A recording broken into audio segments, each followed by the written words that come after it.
Today's episode is so important for you to hear if you work with children with speech sound disorders.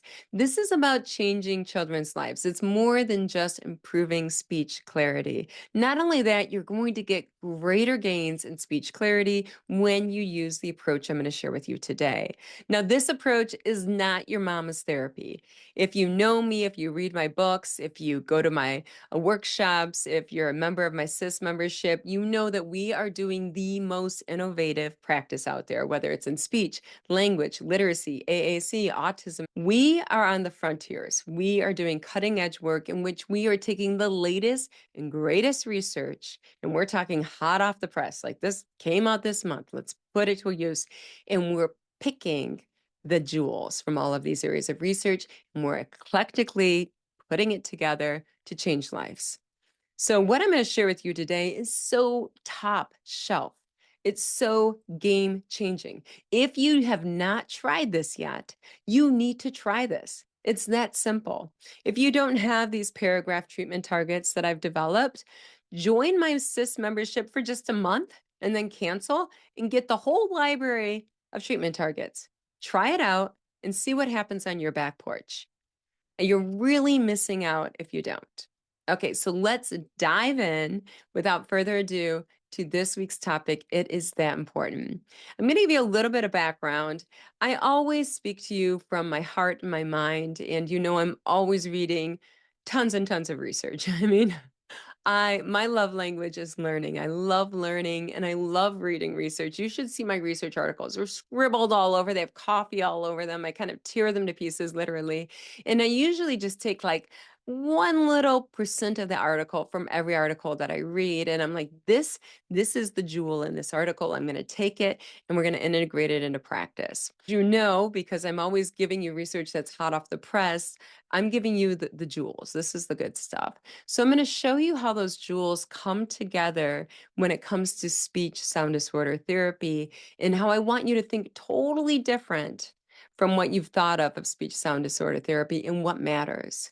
In our field, we talk a lot about quantity, quantity, quantity, quantity, quantity. How many reps should you have a session?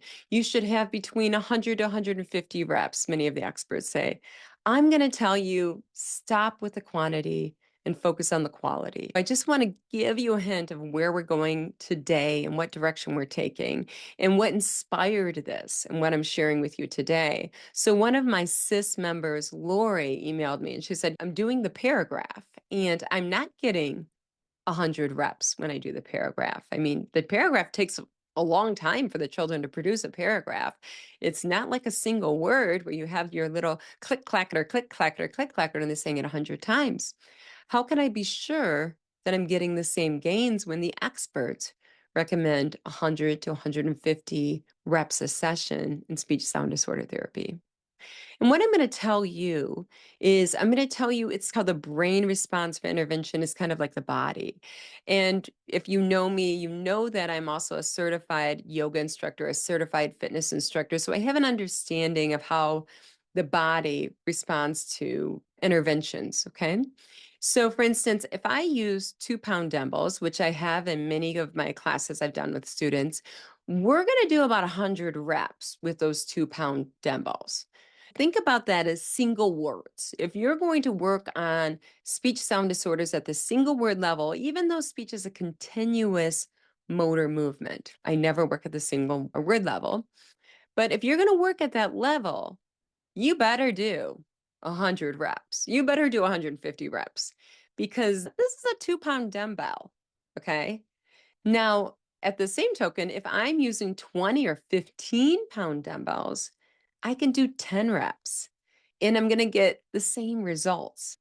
So that is what the meta-analytic research has shown too, is that you can get the same results if you do more with a simpler target. Okay. If you're with a heavy dumbbell complex target, you can do less. If you're with a simple target, you got to do more to get the same level of results, the same impact on the body or the brain. Just think of it that way. We're just taking a step back. So I asked Lori because I don't know Lori's back porch and I don't know how Lori gives therapy. And I think that's wonderful that all of us do therapy in their own manner. And Lori talked about to me about how she does therapy, which is really cool. Like she's integrating the primitive reflexes, she's integrating movement and memorizing the Constitution and all this neat stuff. I assume she's at the elementary age that she's doing in her therapy. So it's just like, oh, this is cool. This is really, really good stuff. And she's like, they're making impressive gains with the paragraph. Yes, they're making better gains than if they did a single word because she's a SIS member. She's using paragraphs for her speech targets. Now they're making better gains. That's good because I never know what your back porch is and how you're delivering the therapy. I know on my back porch, I've compared the two. So I've taken here a paragraph treatment target, and this is from my SIS membership, right? And I've taken a complex sentence target. Now I also have this in my speech sound disorder textbook, right? So you can get it there as well, like an older version. And I randomly assigned them to children in my summer speech sound disorder group. Now, this is really important. What I'm going to share with you today is that they had the same clusters in them. They had two 3-element clusters and two 2-element clusters in this paragraph or in the complex sentence. So it had the same speech targets. It was just in a paragraph, which is, 4 clauses, or we have it in 2 clauses, a complex sentence. Now, this is really important what I found. It was randomly assigned and everything else was the same. It's really important you keep everything else the same. It was the same activities. It was the same interventionist. It was the same program. So it was all the same. It was just they were randomly assigned. And I could do this because it was a summer speech enrichment program. I can't do this during the school year. I'm just go and do research and do random assignment. Nonetheless, what did I find? This is where you want to take notes. My hypothesis was I'm going to get a greater mean length of utterance from these children after 5 weeks of intervention, 1 45-minute session a week that did the paragraph. But my assumption was I'm going to get equal gains on the speech. They have the same treatment targets. They're embedded in a complex sentence. By them being in a complex sentence, the child can say it more in the 45-minute session because it doesn't take as long to say a complex sentence than it does a paragraph. But that's not what I found.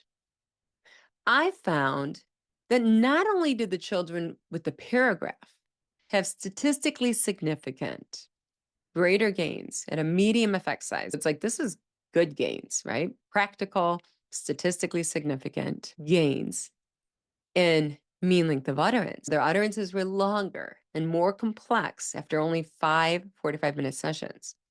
They also had a statistically significant practical difference in the number of errors they had on the single speech test. They had much less errors on average on the single word speech test, the number of errors. They did better not only in language by using a paragraph, but they also did better in speech by using a paragraph. So weird works. I'm not doing your mama's paragraph. Your mama's speech therapy, you didn't learn about this in grad school. Here's the paragraph you're going to do. You get out the deck of cards and you do 20 exemplars of something, right? I didn't do that. Now, about this paragraph, why is it so effective? We need to know why, after only 5 sessions of 45 minutes therapy, you had statistically significant results, a medium effect size, which is like practical. These are big results, not only in the length and complexity of the language, but also in a reduction in the number of errors. So it's like, why? They had the same targets, they did the same activities, they had the same interventionists. They were randomly assigned. Everything was equal. Why is there such a big difference? Let's dive into this because this is where things really matter. When it comes to exercise, and I talk a lot about exercise because the brain responds like the body when it comes to diet, when it comes to physical interventions, when it comes to meditations, when it comes to visualizations. It's very similar, right? When it comes to exercise, if I only have a short amount of time with you, would it be good to do a simple movement in which I simply work one muscle group, such as a bicep curl? I'm just working the biceps. Or would it be better to do a burpee in which I'm working all of the major muscle groups at once simultaneously. Well, you're like, well, that's easy. I only have 45 minutes a week to work with you. What should I do? Should I just work on speech sounds or should I work on everything? When I did the paragraph, I was working on everything. Not only was I improving the speech, okay, we had those 4 targets in there. I was improving the speech even more so because I was improving the child's verbal working memory. The child was remembering 4 sentences and putting 4 sentences in order when they did the paragraph. This child is going to be able to say that multisyllabic word better, fingernail, with 4 syllables in it. They're going to be able to say, I remembered all 4 syllables because I've been doing 4 sentences in therapy. My verbal working memory is like, boom, I'm lifting the 100-pound dumbbell. This 10-pound dumbbell of taking 4 syllables and putting them in order and saying them is suddenly a lot easier. So, a lot of times, children with language impairment are misdiagnosed as having childhood apraxia of speech because they are breaking down at the multisyllabic level. And they're breaking down at the multisyllabic level not because of motor coordination difficulties, but because fingernails, fiend, fiend, fiend. Because I can't remember 4 different syllables and put them in order because I have a language delay and my verbal working memory is really, really, really short. I can remember one thing and it's the f, and that's it. I lost the other 3 syllables. However, I've been improving your verbal working memory by using a paragraph instead of a complex sentence. And by doing that, suddenly these multisyllabic words, they sound really good. I don't work on multisyllabic words at all. I don't spend any time with any of my caseload working on multisyllabic words. And yet I get them first. And why is that? Because of the cascading effect. Because they're memorizing 4 sentences in a row. This is the 10-pound double. This 4 syllables. This is easy peasy. I've been lifting 100-pound dumbbells with Miss Kelly in therapy. So that's how you get better outcomes in speech. Now, why else did I get better outcomes in language? Well, that's pretty obvious. They've been saying a paragraph over and over again. These preschoolers are over and over and over again in therapy in a fun, meaningful manner with movement activities. What's been happening? It's become automatic. It's developed automaticity. So when they're doing that paragraph in therapy, the mom and dad are like, whoa, their sentences are getting really long. We're hearing compound sentences naturally. Now we're hearing complex sentences come out naturally. So that child that was saying 2 to 3 word utterances last month is now saying expanded sentences, is now saying compound sentences. Why? That's the 10-pound dumbbell. That's natural. We've been doing the 100-pound dumbbell therapy. We've been saying a paragraph. So that's how it's impacted language. So it's now I'm getting 2 for the price of 1. I get better outcomes in speech because I improve the verbal working memory. I get better outcomes in language because of the automaticity that's developed from saying a paragraph for a child that was speaking in 2 to 3 word phrases when I met them. What comes next? This is important. Literacy. So this child's been saying over and over again, first, next, then, because. This child's been learning those billion-dollar words. I'm saying billion-dollar words in our language. Inflation. Normally I would say million. I'm going billion. They're learning first, next, then. That coordinates our thoughts in a temporal manner, in a time manner. First, next, then. They're learning because, which is causal, that logical cause effect. So what are they doing? They are going to become better storytellers and better at organizing the thoughts because I am making that schemata automatic. So I get 3 for the price of 1. I mean, this is just getting better and better. This feels like an infomercial. All right, not only that. So you got the speech, better gains because of improved verbal working memory. You got the language, better gains in the language because we're doing a paragraph. Forget about that sentence stuff. And you're getting better gains that we just talked about here in literacy because we're teaching that schemata of organizing your thoughts temporally and also using those causal, coordinating, clauses. This is good stuff. $1 billion words are becoming automatic to you, organizing your thoughts and learning that schema. What about we get 4 for the price of 1? Why not? And the 4th, I've saved the best for last. You are welcome. And that is executive function. For executive function, number 1, we are going to improve attention. Why? Instead of saying a single word, this child is saying a paragraph. That's a lot of attention, especially in this day and age of TikTok. Number 2, in terms of executive function, what is that other core skill? Verbal working memory. Improved. This child is taking 4 sentences, putting them in order, and then expressing them. Number 3, cognitive flexibility. This child is learning first, then. First you do this, then this happens. Inhibitory control, cognitive flexibility. Okay, it's cleanup time. First, we're going to clean up, and then we get to go to snack. First, we're going to clean up, and then we get to go to the playground. We're doing what we don't like, and then we're going to go do what we like. This is good stuff. Causal thinking, because. This is happening because of this. This is executive function. This is cognitive flexibility. This is William Labov. Language is a container of thought. This is powerful stuff. Why do we care about executive function? Because the research shows, and we knew this before, children with language delays are much more likely to have executive function difficulties. Children with literacy delays, these are children we work with, are much more likely to have executive function difficulties. Children with autism, children with developmental delays, children with cognitive impairments, of course, are much more likely to have executive function delays. But this is one you probably didn't know. Children with articulation impairments, and I'm talking distortion errors. I'm talking about the children that lisp their S and round their R's. They are more likely to have executive function delays. That increases when you're talking about children with phonological process. It increases even more when you're talking about children with motor speech delays. But what I'm talking about here at the end of the day is every single child on your caseload is at greater risk for executive function difficulties. Why would you use a paragraph? Why wouldn't you use a paragraph? Does the single word improve executive function difficulties? No. Does the sentence do it? No. Does the complex sentence do it? Maybe. But you know what really does it? A paragraph.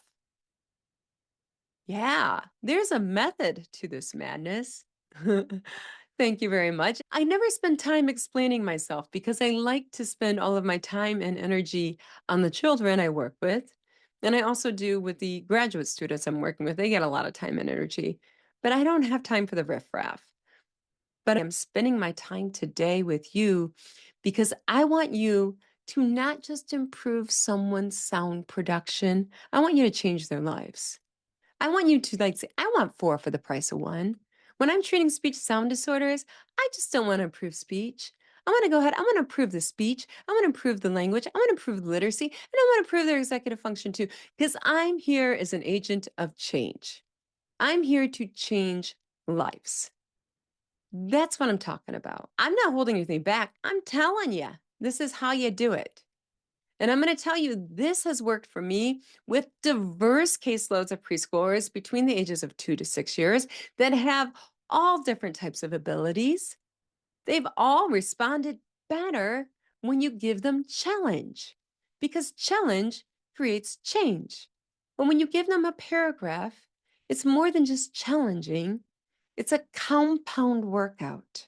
It's a compound workout that works speech, language, literacy, and executive function all simultaneously and at a complex level. And when you do that, when neuroplasticity is at the highest level, you literally can take a child's life and make a 180. That's how powerful this is. I'm quite passionate about it. I'm going to share with you with the paragraph. If you haven't tried it, we can talk. The cows go home, well, let's talk about best practice and let's talk about the research. And this is interesting. Roll up your sleeves and change lives. Roll up your sleeves, go to my SIS membership, just do the 1 month membership and then cancel after 1 month and get all the treatment targets. Research it for yourself. What you're gonna see, I think, even though I'm not on your back porch, and my favorite book, To Kill a Mockingbird, says don't judge another person unless you can see the world from their back porch, which is just great advice. But I think that you're going to find what I'm finding is that when you use a paragraph, when you DSD, and when you do something different, you are going to get different results and you're going to be impressed. You're going to be impressed by the change that you're making that is beyond speech, that the change you're going to see in the language, the change you're going to see in their executive function. And it's all transactional because the children who respond best in speech sound disorder therapy, the research indicates, have better attention and self regulation. The children who have better verbal working memory, they make greater gains in speech therapy. So it's all like transactional. You're going to improve this, you're also going to get gains in speech. The children have better cognitive flexibility, make better gains in speech therapy. It's transactional. As you see improvements in one of the domains, the speech is going to improve too. You're not spreading out your energy in multiple directions. It's working transactionally, in which you're improving one area, it's going to improve the others. So that today is what I wanted to share with you. And I think it's really important. And if you haven't tried the paragraph, you just got to do it. You got to get out of your comfort zone and do it. I'm going to give you that information. And with that, I'm going to give you a great Toni Morrison quote, which is definitions belong to the definers, not the defined. And I'm challenging you today to redefine what best practice is. I want you to innovate practice. And I want you to commit to not status quo. I want you to commit to changing lives. And if you're going to commit to changing lives, we're going to have to up-level what we're doing and not just do what's always been done. Okay. So I want you to roll up your sleeves and make the world a better place, one child at a time. You will always be first. By the way, I just a couple of announcements. I've been excited. I've been invited by ASHA Division 1 Language Learning Group to speak next Tuesday, November 19th, 2025, and that'll be from 8 p.m. Eastern Time to 9:30 p.m. Eastern Time. It's a late one on how to bring literacy to life with preschoolers. I also have, mark your calendar, January 7th and the 9th, I'm going to do a two-part series, and that is going to be on improving language through literacy and movement. That's going to be a really fun presentation. That's going to be very cutting edge. I'm very excited about that. I'm going to bring to you research that's really hot off the press. And I'm going to really challenge you in that workshop to do something different when it comes to treating developmental language disorder. It's something to look forward to. But right now, I want you to roll up your sleeves and do something different and keep learning with me along the way and growing with me. All right. So thank you so much.